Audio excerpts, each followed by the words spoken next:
Essential tremor is a condition that causes a tremor, usually in the arms, but sometimes a tremor of the voice and sometimes a tremor of the head. This tends to come on at any time during life, but it is more common as one gets older. Quite often it does run in families.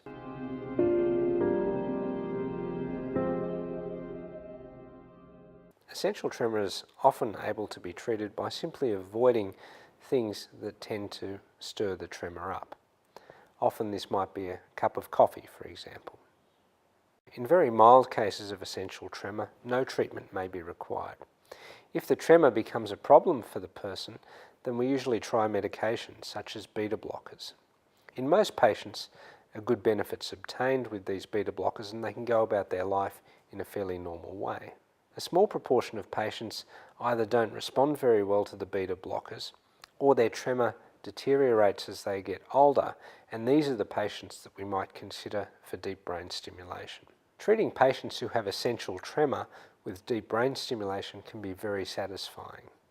These patients often obtain a fairly dramatic effect in terms of reducing their tremor, and in some cases the tremor can almost disappear completely. Traditionally, deep brain stimulation for essential tremor has involved targeting the thalamus, or specifically the ventralis intermedius nucleus, or VIM.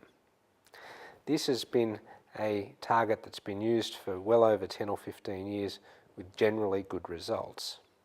More recently, several groups, including ours, have been exploring the option of other targets, often in association with VIM. This other specific target is known as the posterior subthalamic area. By selecting two targets in a particular patient, usually with the one electrode, we can offer the patient a greater chance of benefit than they might have obtained with just a single target. We would expect that at least 80 or 90% of patients with essential tremor would obtain a very good benefit with deep brain stimulation, and that benefit would be maintained in the long term.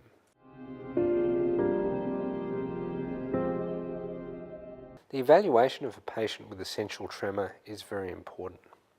We need to make sure that they actually do have essential tremor and not some other condition that might be causing a tremor, such as Parkinson's disease. Generally, the type of tremor that you see with essential tremor is different to Parkinson's disease, and we would make sure that they've had a good neurological assessment and a firm diagnosis before we head down the path of deep brain stimulation.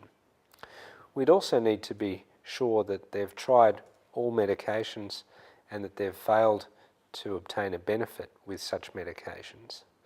We don't want to offer surgery to patients who can easily be treated with a tablet.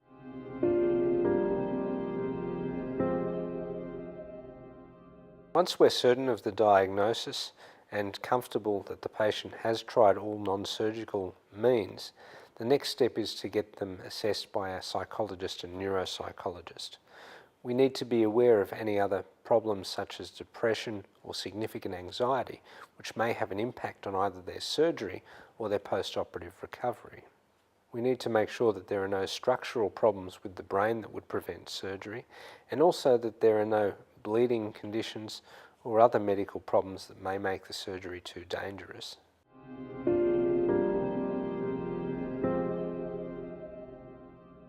With DBS for essential tremor, we often see an instant result. On the operating table, when we turn the current on, if we're in the right position, the tremor stops usually straight away. Patients with essential tremor are usually very satisfied with the outcome of deep brain stimulation.